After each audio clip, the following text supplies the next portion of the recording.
Hello everyone, Assalamu alaikum. This is me and welcome back to my another mini blog.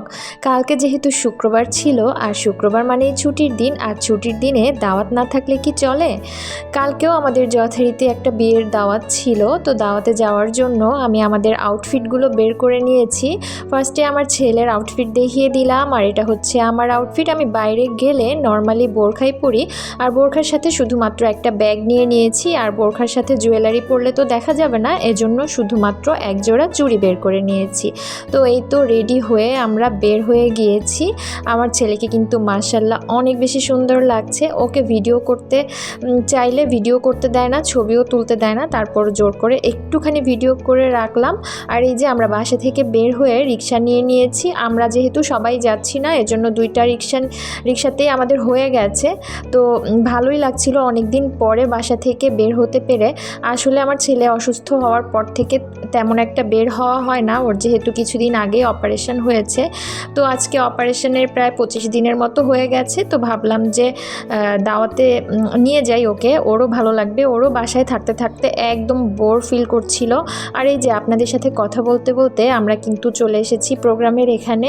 এটা আমাদের বাসার খুব কাছেই একটা কমিউনিটি সেন্টার, বাসা থেকে মাত্র 10 মিনিটের রাস্তা। আর সেন্টারটা অনেক বড় আর অনেক বেশি সুন্দর করে ওনারা ডেকোরেশন করেছেন, মানে যাদের প্রোগ্রাম তারা। তো এখানে নিচেও বসার ব্যবস্থা ছিল, ছাদেও বসার ব্যবস্থা ছিল। যেহেতু অনেক বেশি মানুষের অ্যারেঞ্জমেন্ট করা হয়েছে, এজন্য ছাদে এবং নিচে দুই জায়গাতেই বসার ব্যবস্থা রাখা হয়েছে। তো আমরা কিন্তু একদম কথা বলতে বলতে কমিউনিটি সেন্টারের ভিতরে ঢুকে গিয়েছি। আর এখানে দেখতেই পাচ্ছেন খাওয়া দাওয়া কিন্তু শুরু হয়ে গেছে। আমরা এখনও খাওয়া শুরু করিনি, আমরা মাত্রই আসলাম। একটু কথা বলবো, সবার সাথে ঘোরাঘুরি করব, তারপরে খাবো। তো সবাই অন্যরা বসে গিয়েছে, আমি ভাবলাম যে একটুখানি ভিডিও করি আপনাদের জন্য। আর এখানে খাবারের মেনুতে বিয়েবাড়িতে যা যা থাকে নর্মালি সেগুলোই ছিল। পোলাও, মুরগির রোস্ট, তারপরে চিকেন ফ্রাই, বিফ, জর্দা, বোরহানি, সালাদ, এগুলোই ছিল খাবারের মেনুতে। আর বিয়েবাড়ির খাবার তো আমার কাছে অনেক বেশি মজা লাগে গাইস। আপনাদেরও কি আমার মতো বিয়েবাড়ির খাবার মজা লাগে? সেটা আমাকে কমেন্ট করে জানিয়ে দিবেন। অনেক বেশি মজা লাগলেও আমি কিন্তু খুব বেশি একটা খেতে পারি না। আর এই যে দেখতেই পাচ্ছেন স্টেজের এখানে এত সুন্দর করে সাজানো হয়েছে, আমার তো অনেক বেশি ভালো লাগছিল। এজন্য ভাবলাম যে আপনাদের জন্য একটুখানি ভিডিও করে নিই। এখানে পুরাটা স্টেজ শুধুমাত্র রোজের থিম দিয়ে সাজানো হয়েছে, মানে বিভিন্ন কালারের গোলাপ দিয়ে সাজানো হয়েছে। আর এই যে খাওয়া দাওয়া শেষ করে বের হয়ে যাব, তো এখানে এই যে উপহার হিসেবে এখনকার যুগে তো টাকাই দেওয়া হয়, তো আমরাও যথারীতি টাকা দিয়ে তারপরে বের হয়ে যাচ্ছি।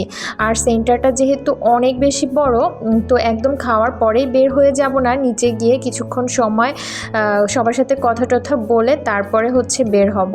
সব থেকে মজার বিষয় কি জানেন আপনারা? আপনাদের সাথে তো শেয়ার করাই হয়নি। আমরা খাওয়া দাওয়া শেষ করে বের হয়ে যাচ্ছি, কিন্তু আমরা বর আর কনের দেখা কিন্তু পাইনি।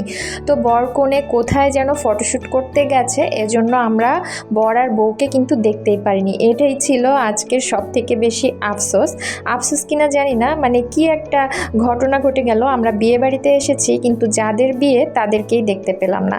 তো কি আর করার, কিছু করার নেই। তো আমরা কথা বলতে বলতে আবার রিক্সা নিয়ে নিয়েছি, আর ভিডিওর একদম শেষ পর্যায়ে চলে এসেছি, একদম বাসার কাছাকাছিও চলে এসেছি। আজকের ভিডিওটা আর বেশি বড় করব না। আপনারা যারা শেষ পর্যন্ত ধৈর্য সহকারে ভিডিওটা দেখলেন, সবাইকে অনেক বেশি ধন্যবাদ আর মন থেকে অনেক অনেক ভালোবাসা।